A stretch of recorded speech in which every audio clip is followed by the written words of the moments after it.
Good morning, everyone, and can I welcome members to the 14th meeting in 2017 of the Delegated Powers and Law Reform Committee. We received apologies this morning from Monica Lennon.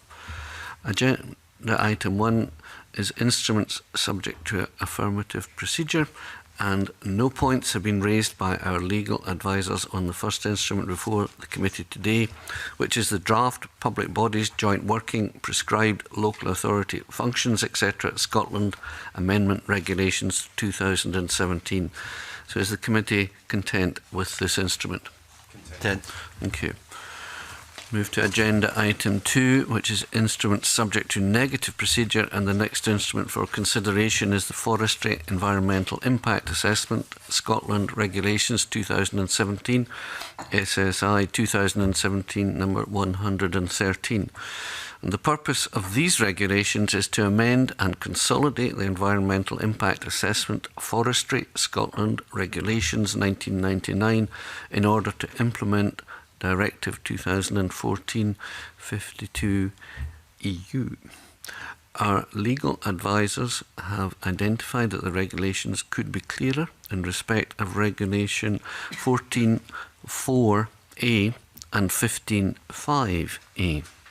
The regulations also contain a drafting error, as Regulation 15.2a is inconsistent with Regulation 12.2b2, and or is that II, is it? And the equivalent provisions in the Electricity Works Environmental Impact Assessment Scotland Regulations 2017 considered at our meeting last week. So accordingly, does the committee agree to draw the regulations to the attention of the Parliament under reporting grounds H, as the meaning of certain provisions could be clearer, and under the general reporting ground due to the inconsistency I have just mentioned? Thank you.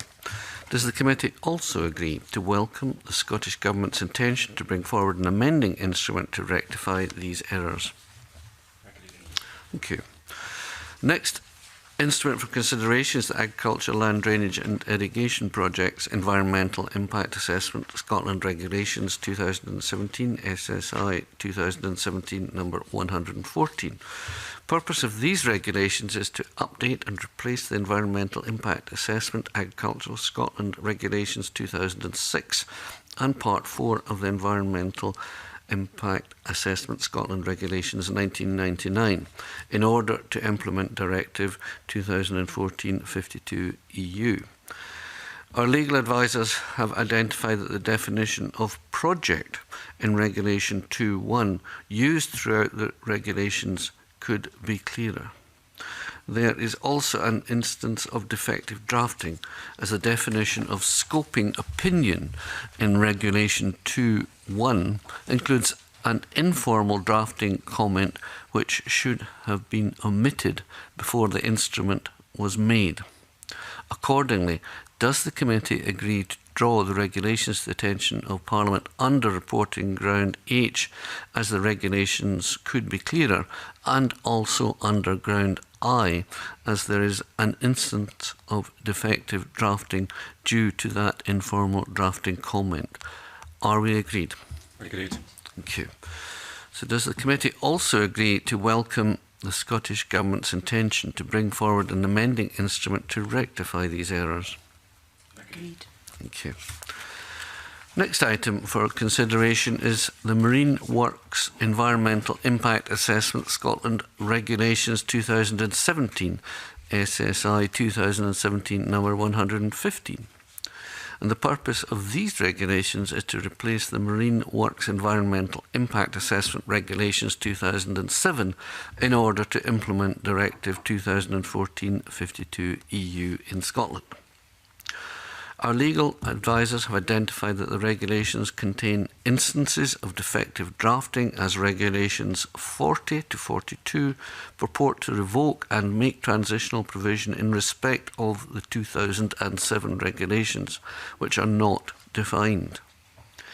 In addition, paragraphs 19 and 20 of Schedule 1 and paragraph 3K of the table in Schedule 2 refer to the CCS directive, which is also not defined. There are also instances where the regulations could be clearer. Regulation 11.2 refers to the date of the request, but it was intended to refer to the date of receipt of the request. It is also not clear if Regulation 16.1 permits publication of an EIA report other than by notice, and whether such an alternative method of publication would engage Regulation 16.2. In addition, there are some relatively minor drafting errors in relation to cross-referencing in Regulation 34.4b and c, and the word regulation, which is missing in the third line of Regulation 41. Accordingly, does the committee agree to draw the regulations to the attention of Parliament under reporting grounds I, as there are instances of defective drafting in Regulations 40 to 42 and paragraphs 19 and 20 of Schedule 1 and paragraph 3K of the table in Schedule 2. Also under reporting ground H, as the regulations could be clearer, and also under the general reporting ground in relation to the minor drafting errors I have mentioned. So, do members agree to these reportings? Agreed. Thank you. Also, does the committee agree to welcome the Scottish Government's intention to bring forward an amending instrument to rectify these errors? Agreed. Thank you. No points have been raised by our legal advisers on the Disabled Persons Badges for Motor Vehicles Scotland Amendment Regulations 2017, SSI 2017 number 118. So is the committee content with this instrument? Content. Many thanks.